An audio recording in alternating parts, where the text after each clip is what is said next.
जो जिज्ञासा है ये मैया की जिज्ञासा है, इन्होंने नाम गुप्त रखने के लिए बोला है। एज है इनकी 55 जी।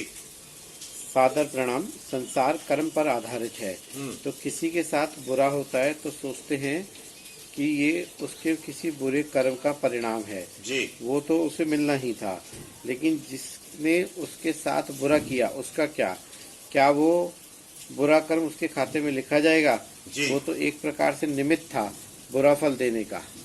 नहीं, दोनों ही कर्म से बंधे हुए हैं। मेरा किसी ने 1,00,000 रुपया मार लिया तो मेरे प्रारब्ध में मेरे 1,00,000 रुपए की हानि थी और उसके प्रारब्ध में 1,00,000 रुपया मारने की व्यवस्था थी। अब ये कोई नहीं जानता कि पिछले जन्म में मैंने उसका मारा था या मेरा उस पर चढ़ गया। दोनों ही प्रारब्ध के वशीभूत होकर सांसारिक और लौकिक कर्म करते रहते हैं और उनका फल उनको जन्म जन्मांतर में मिलता रहता है। निमित्त मात्रम नहीं है, ये अलग फिलॉसफी है। यह तो कृष्ण ने अर्जुन के लिए कही थी, तो वो जो निमित्त बनना है वो भी उसका प्रारब्ध है। तो ये एक अंधेरा कुआं है, ये बहुत अदृष्ट बोला गया है प्रारब्ध को और कर्म को। ये होने के बाद तो इसकी व्याख्या हो जाती है, होने से पहले इसकी कहीं व्याख्या नहीं है। ये जब हो जाता है तब कैलकुलेशन हो जाता है कि आपको ऐसा क्यों हुआ और इस पाप का क्या फल है, आपको ये फल क्यों भोगना पड़ा। तो उसका तो है, आपको ये फल भोगना पड़ेगा, ये कहीं भी स्पष्ट नहीं है। ये प्रारब्ध से सारा जगत चलता है, कर्म बंधन से चलता है। कर्मों का फल अवश्यमेव भोक्तव्यम, कृतम कर्म शुभाशुभम। कर्मों के अच्छे फल जिनको पुण्य कहते हैं और कर्मों के बुरे फल जिनको पाप कहते हैं भोगने ही पड़ते हैं। इसलिए ज्यादा इसकी व्याख्या में मत जाइए, जो हो रहा है होने दीजिए। आपके चाहने पर भी होगा, आपके न चाहने पर भी होगा ही। जय श्री राधे, जय निताई।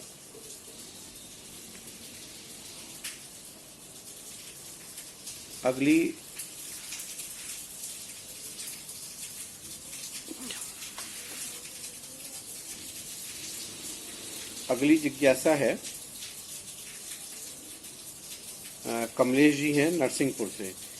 आदरणीय गुरु जी से निवेदन है कि 7 प्रश्न था कि कुछ लोगों द्वारा कहा जाता है वह गृहस्थ लोग व बुजुर्ग साल की सभी एकादशी का व्रत रखने से मना करते हैं।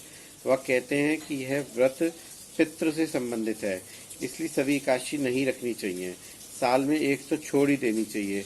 जबकि हमारे गुरुजी द्वारा आजीवन व प्रत्येक एकादशी व्रत के साथ भगवत पूजन कहा है, जो सही है, शाश्वत है। कृपया लोगों द्वारा कही जाने वाली बातों का खंडन बताने की कृपा करें। देखिए, हमारे यहाँ है 18 पुराण और एक पुराण और है 19वां, जिसको कहते हैं बुढ़िया पुराण। तो ये बुढ़िया पुराण की बहुत सारी बातें लोकाचार में प्रचलित हैं। यदि शास्त्र प्रमाण नहीं है तो ऐसा कुछ भी नहीं है। कोई एकादशी नहीं छोड़नी चाहिए। मैं बताऊं, पंजाब में तो लगातार 5 दिन 5 एकादशी व्रत रखे जाते हैं, बहुत प्रचलित है। पता नहीं क्या बोलते हैं उसको, मैंने तो कहीं शास्त्र में पढ़ा नहीं, कहीं देखा नहीं, कहीं सुना नहीं, लेकिन ये लोकाचार है, ये बुढ़िया पुराण है। रखते हैं, रखें, कोई हानि नहीं, क्या हानि, लेकिन ऐसा कुछ भी नहीं है। और फिर देखिए, जब आप कह रहे हैं हमारे गुरुजी, तो गुरुराज्ञा गरीयसी, गुरुजी कहते हैं रखो तो रखो, गुरुजी कहते हैं मत रखो तो मत रखो। अब गुरु ने कह दिया, उसके बाद किसी लोगों को सुनने की जरूरत क्या है, और ऐसे गुरुद्रोही लोगों को संतुष्ट करने की जरूरत क्या है, ऐसी बातों में अपनी ईगो फंसाने की जरूरत क्या है। कोई कहता है नहीं छोड़नी चाहिए, बोले भैया तू छोड़ दे, हमें गुरुजी ने कहा है पूरी रखनी है, हम पूरी रखेंगे। तेरे को ऐसा लगता है कि पितृ से संबंधित है, छोड़नी है तो आप छोड़िए ना, मैं मना थोड़ी कर रही हूँ कि आप पूरी रखिए। और आप दबाव भी मत डालिए, किसी अश्रद्धा वाले को उपदेश देने से नामापराध होता है।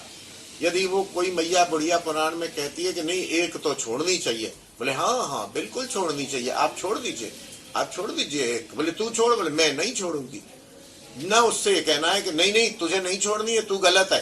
अरे जो गलत है उसको गलत रास्ते पर जाने दीजिए, जब तक वो आपसे पूछे नहीं। और बहस करे तो बिल्कुल ही बहस नहीं करनी है, और ईगो सेट नहीं करनी है इसमें। वो गलत कर रही है, अरे करेंगे सो भरेंगे, तू क्यों हो तो दास। तू अपनी गुरु आज्ञा का पालन कर। आपको अपनी गुरु आज्ञा का श्रद्धा सहित पालन करना है, आप उसका पालन कीजिए। लोग जो कर रहे हैं करने दीजिए। और देखिए, यहाँ तो एकादशी की बात है, ऐसे भी वैष्णव हैं जहाँ गुरु आज्ञा है कि एकादशी नहीं करनी, तो उनको नहीं करनी चाहिए। गुरु आज्ञा गरीयसी, जो नहीं करते हैं वो भी अच्छे हैं, जो करते हैं वो भी अच्छे हैं, लेकिन बैक में गुरु आज्ञा होनी चाहिए। गुरु आज्ञा है एकादशी करो और आप नहीं करो तो गड़बड़ होगा। और गुरु आज्ञा एकादशी नहीं रखना बेटा। यदि आप पूछ लो गुरुजी हमारा मन करता है, बोले करता है तो कर लो, तो कर लो। वो कहना ना बिल्कुल मन को मारो, कोई एकादशी नहीं करनी, तो नहीं करनी चाहिए। तो गुरु आज्ञा गरीयसी, गुरुदेव की आज्ञा सर्वोपरि है, उसका हमें पालन करना ही चाहिए। जय श्री राधे, जय निताई। अगली जिज्ञासा है ज्योति रंजन जी की। जब ब्रह्मा जी ने गोधन और गोप बालकों के चोरी के लिए क्षमा मांगने हेतु श्री कृष्ण जी के पास वृंदावन पधारे थे, तो उनसे पूछा गया कि वह कौन से ब्रह्मांड के ब्रह्मा हैं। तो क्या हर एक ब्रह्मांड के लिए अलग अलग ब्रह्मा, विष्णु और शंकर होते हैं? जी, यहाँ पर अनंत ब्रह्मांड हैं और हर ब्रह्मांड में एक ब्रह्मा, एक क्षीरोदकशाही और एक श्वेत जल से विष्णु। पूरी सृष्टि ब्रह्मांड की अलग पैरेलल चलती है। अनंत ब्रह्मा है, अनंत विष्णु है, अनंत शिव है। बिल्कुल ठीक कह रहे हैं आप। जय श्री राधे, जय निताई। और लास्ट है आज की अंतिम जिज्ञासा है कि जो तुलसी जी हैं उनको एकादशी के दिन जल देना चाहिए कि नहीं, और यदि नहीं देना चाहिए तो क्या तुलसी जी को द्वादशी के दिन पारण के समय, पारण के टाइम जल देना होता है, या कैसे क्या विधि रहती है? क्योंकि हमने सुना है तुलसी जी का भी व्रत होता है। तो ये दो जिज्ञासा हैं, दो अलग अलग लोगों की है, दोनों के नाम नहीं है, शय नहीं है, ये दोनों को एक ही स्वरूप में कर दिया है। देखिए, इसमें अनेक मत हैं। कुछ लोग तो ऐसा कहते हैं एकादशी वाले दिन, और कहीं कहीं शास्त्र में लिखा है द्वादशी वाले दिन।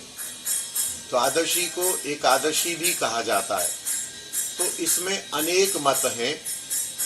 यदि आप दीक्षित हैं तो अपने गुरुद्वारे के वैष्णवों से पूछ लीजिए। जो मैं करता हूँ, मैं कोशिश करता हूँ कि एकादशी के दिन जल न दूं, लेकिन यदि तुलसी मुरझा रही है, बात है तुलसी को सुख देना, तुलसी का पूजन करना। और तुलसी में यदि एकादशी के दिन जल नहीं दिया गया तो तुलसी मुरझा जाएंगी, विश्राम को प्राप्त हो जाएंगी। तो तुलसी को एकादशी वाले दिन जल दे दिया जाता है। जो स्वयं निर्जल व्रत रखते हैं वो शायद तुलसी को जल नहीं देते हैं और द्वादशी के दिन जल से पारण करते हैं। तो आप अपनी गुरु परंपरा को फॉलो कीजिए। हमारे यहाँ मैं अपनी बात करता हूँ कि मैं एकादशी को भी जल दे देता हूँ। एकादशी का अर्थ मैं वो मानता हूँ जिस दिन मेरा व्रत होता है, क्योंकि शास्त्र में अनेक प्रकार के वचन हैं और सारे वचन कहने के बाद एक श्लोक लिखा हुआ है कि भगवत सेवा के लिए कोई विधि निषेध नहीं है। आप जब भी चाहें तुलसी चयन कर सकते हैं और जब भी चाहें जल दे सकते हैं। तो मुझे तो ये श्लोक अच्छा लगता है, मैं ऊपर वाले सारे श्लोकों को भूल जाता हूँ। तुलसी प्रसन्न रहे। भगवत सेवा के लिए भूल से कभी कभी ऐसा हो जाता है कि आज याद ही नहीं है सुबह से कि आज एकादशी है, तुलसी चयन हो जाता है। और तुलसी चयन काढ़े के लिए, चाय के लिए, दवाई के लिए करना है तो विधि का पूरा पालन करना चाहिए। भगवत भक्ति के लिए करना है तो आप भगवत सुख के लिए तुलसी जी के सुख के लिए कैसे भी कर सकते हैं। गुरु परंपरा में जो आदेश हो वो आपको करना चाहिए। नहीं तो आप कोशिश करिए कि तुलसी जी को एकादशी के दिन जल न दीजिए, एक दिन पहले जल दे दीजिए। लेकिन हाँ, तुलसी जी सूखनी नहीं चाहिए, तब तो जल न दीजिए।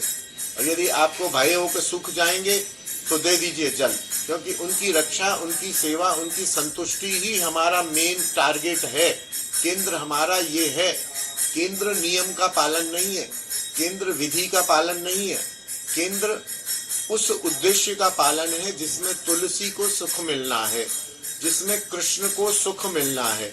उसमें कोई विधि निषेध यदि निकल भी जा रहा है, जान के नहीं करना है, जान के नहीं अकड़ना है, लेकिन कोई यदि कहीं भूल हो रही है तो वो सुख में वो भूल क्रॉस हो जाएगी या 2, 4, 5 नंबर कट जाएंगे।